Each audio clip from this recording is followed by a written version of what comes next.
Wagering World. It's your boy Five Star in Vegas. Broadcasting live as always from beautiful Summerlin, Nevada. This is the Wagering World. I'm in here with my co-host, the youngest man to ever run a sports book on the Las Vegas Strip. What's good, Sino Royale? Wow, what's good, Five? What's good, Wagering World? I'm sorry I've been missing. I'm a little under the weather, so please excuse me. You probably can hear a little bit in my voice. But Five, we got to get straight to it today, man. It's a lot of money to be made. What you got for us? Yeah, quickly in the past, you able to cash with me on A&M. A&M were able to upset Auburn uh, down there in Aggie land, man. Big game. They had Johnny Manziel there, Mike Evans. They show up. We get the cash. As I told you guys, I knew that Auburn was in for a letdown after the victory against Kentucky. We also took the over on the BYU and Iowa State. It flew over second half, a lot of points scored. They go to overtime. Great game. BYU pulls it out, but we do cash the over. Also, we were able to cash on Oregon -6 against Indiana. Another big second half, as I talked about in the previous show. Spread was here last show. Hey, Oregon is a really good team. Indiana flying high a little bit from being Washington. Away from home a long time for kids on the West Coast is never good. So Oregon gets it done.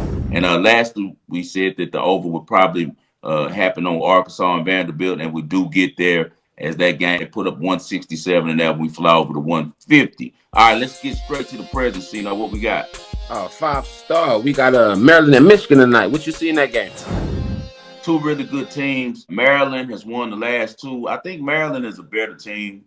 A lot more components to their team. Michigan has not been shooting the ball well. They're on a really bad downslide lately, and it all coincides with the fact that they're not making threes now. Early in the year, they were. And the thing about Dusty May's offense, going back to Florida Atlantic, they have to be able to shoot from beyond the arc. I think that Maryland's big men and Derek Queen and Julian Reese, that they're able to contain the big men from Michigan. I just think that Maryland's just a better team, even though they're on the road. I think that they can go into Ann Arbor and they can get the victory.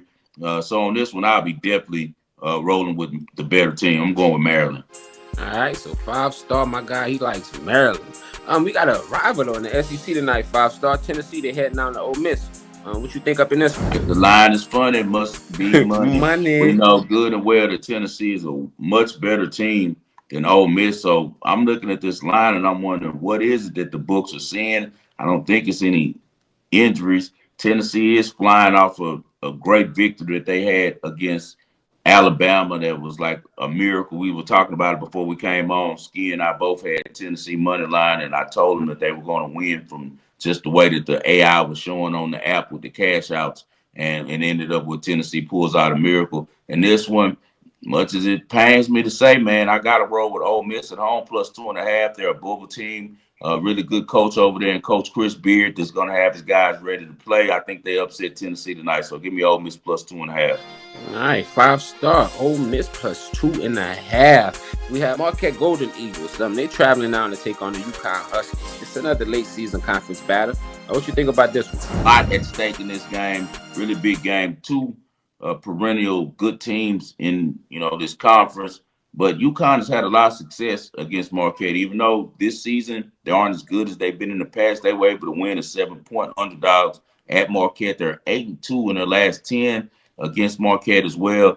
Marquette does not play good on the road. Even though I love Cam Jones, I love Shaka Smart, their coach. I think that they're a really solid team. I just don't like them on the road. They've lost on the road now to Villanova, to Creighton, to St. John. So I think that UConn really needs this victory. I think that Dan Hurley has those guys ready to play. Give me UConn at home on a short number -3.5. All right, you heard five star. UConn -3.5 at home. Five star. This is gonna be a good game right here. Bama, it's a small line. We got Bama and Florida. What you think about this one? Well, Alabama be hosting Florida, only 2.5. The line on this one. I just believe that Alabama needs a victory. I think that with them being 12-2 at home, that they're going to defend their home court. They've lost the last two to Florida, and neither one of them have been really close. But that was last year. This is a new year. We turned the calendar. Before that, they had won 4 straight times against Florida. New regime for both. You got Nate Oates has been there now a while for Alabama, but Florida, the coach came over from the University of San Francisco. building his thing over there. He got some really good recruits. Florida's quietly went under the radar, but they'll have a lot of talent over there, including Walter Clayton, who I think highly of at the guard position, but I also think really highly of Mark Sears. Mark Sears is Jalen Brunson of college basketball. His game reminds me a lot of him. You could tell that I'm sure he studies Brunson and how he gets his baskets because he loves to get to a spot left-handed. He can shoot a little bit better from deep than Jalen Brunson can. No, give me Mark Sears and the Tide. Roll Tide. Give me Alabama at home -3.5. Well, -2.5, I think is available now. So give me Alabama -2.5. I think after that disappointing loss to Tennessee, they need this one bad. They defend home court. All right, you heard the man. So 5 star. Let's move on to some NBA, my type of party. Yeah. We got the Blazers at the Celtics tonight. What you think about this one? This should be a no-brainer.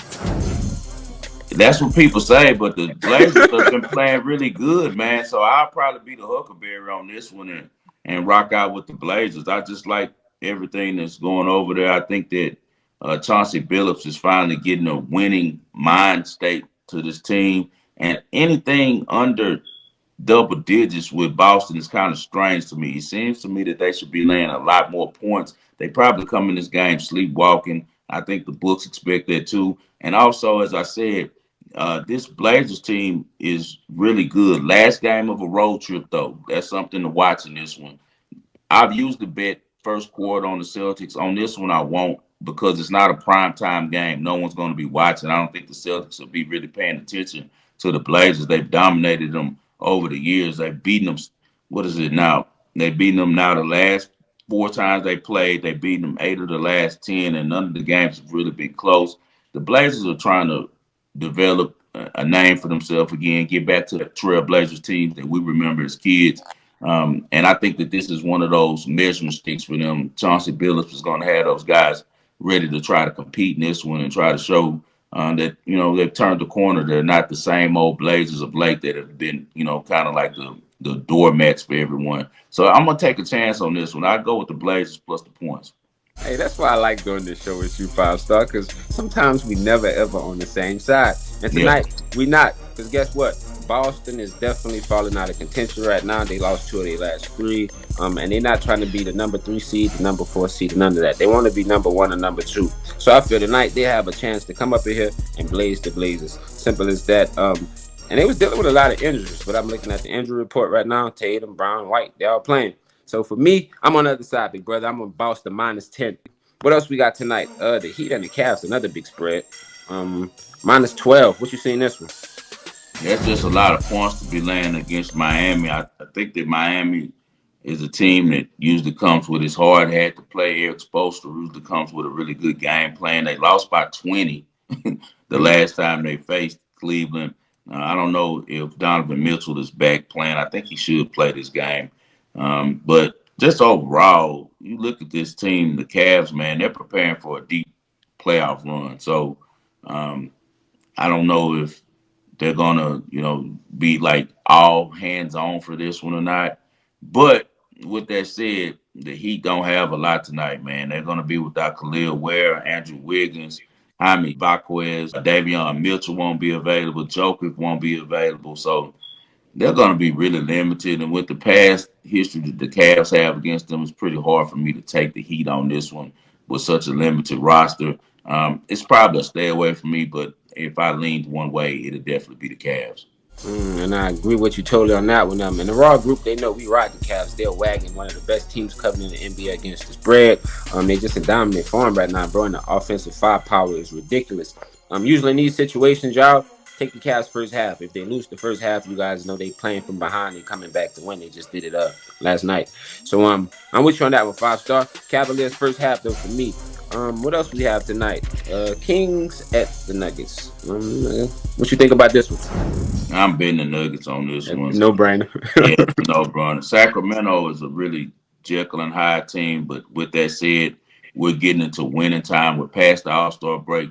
Um, the Nuggets aren't trying to give up too many games. They look like they're hitting a switch. They'll need this win. I know Sacramento's been playing really good. They've now won 4 straight.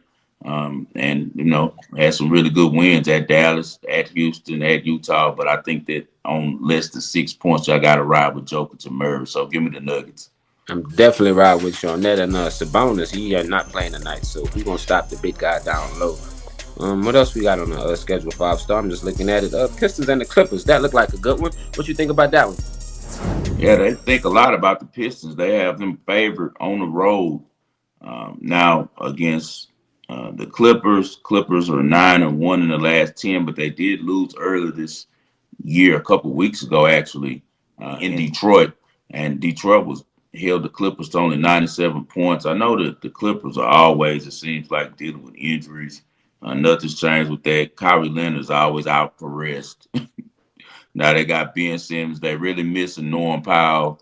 Everything falls on James Harden's back, and that's really sad with his age right now that he has to do so much for this team to be successful. Um, Malik Beasley, Asur Thompson, Tim Hardaway, a really good bench for the Pistons. It looks like what they're saying is that the Pistons are going to win this game pretty handily. You know what I bet? I always bet Jalen Duren over. That's my favorite play for the Pistons. He's at 11.5 tonight. Jalen Duren to go over. And if I lean the side, it'll be Pistons. I definitely agree with you on that. Pistons, man, they just hot right now. Impressive 5-game winning streak heading into this matchup. The last 11 games, they went 10-1 straight up, 9-2 against the spread. What a jaw-dropping 14.8 net rating. Like, how could you go against this? And the Raw group, no, we've been riding the Pistons, so I'm definitely with you on that tonight. We taking the Pistons, and we know who the Kings of LA are right now, the LA Lakers. And hey, before we get into the Ball and Parlay, we got to discuss this real fast. 5-star. Speaking of the Kings of LA, LeBron for MVP right now. What you think about that? You think is his time? Is he supposed to be up there? Is he getting overshadowed by these new cats, the young lead? What you think? LeBron has played really well since Luka Doncic returned. He's an Iron Man, playing far above any level that we've seen from a player at that age since probably Kareem Abdul-Jabbar. With that said, I still think SGA deserves the MVP this year. His team has the best record in the NBA, and he's been consistently leading them. And another great thing to think about is he's not a front runner. SGA got traded to Oklahoma City. You know, he could have held his head and been like, they traded him to this sorry ass team. We suck. I was in LA.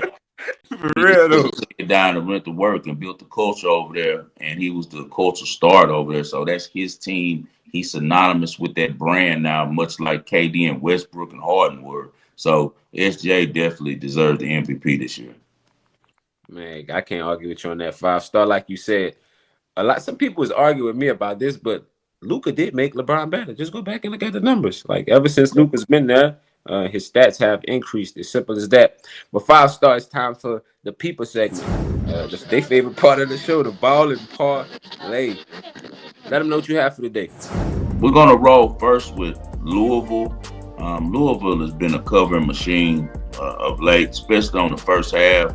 I really like Chucky Hepburn, man. He's a hell of a player. I seen him go crazy and do a Like Mike commercial on Pitt that Saturday, man. He like 6-7 straight threes in a row. They're a team to watch going into the tournament. They're playing Cal. Cal isn't that bad. Mad Dog Madsen is their coach. They're coming off a really good win against BC. He has them keeping the games within the number, man. They've been playing really well within the number. And I know 8 is a huge number on the road, but I just really believe that Louisville will blitz them early. Louisville's offense comes so easy, whereas in Cal has to struggle a little bit to get their shots off. So give me Louisville -8 first half. And I've been riding it the same way I ride the Cougars. So I love that one. And also, we're going to go with Kirsten, man. She's going to be -125 against Maya Joint tomorrow at Indian Wells. Maya Joint is a very inconsistent player. The books love her, though, because they always give her good numbers against top players, because she has upset a couple ladies who were off that week, who weren't focused on their game and took advantage of it. Kirsten will be. I always like to bet vets in big tournaments like Indian Well against these type of ladies like Maya Joint. So give me Kirsten at -125 and Louisville -8 first half. Yeah, I heard it from 5-star. And I'm going to keep it real simple, you guys. Like I said, a wagon. We talked about it earlier. And it's not that much explaining to even do. We're going to take the Cleveland Cavaliers tonight. Simple as that. Powerhouse at home. Donovan Mitchell back. Let's go Cleveland. All right, man. Quick show today. I got to get to this Indian Wells, man. We missed the winners. I wanted to bet O'Connell and slam him first set. I think that he did win the first set. Yes, he did. So I'm very upset. So we have O'Connell that I missed, Chris O'Connell on the tennis, man, and I missed a couple of ladies matches as well. I got to get to work. My guys are waiting on me. I'm sure the Sino's group is waiting on him. Very quick show, but we will be back on Friday. It'll be me and Sino again with a regular format, and we'll get into some more conversation. You guys hit that like button right now. Anything for the people before we get out of there, Sino? Nah, man. Again, we do this for the wagering world population, the underground and the underdogs. I thank y'all so much. Let's go.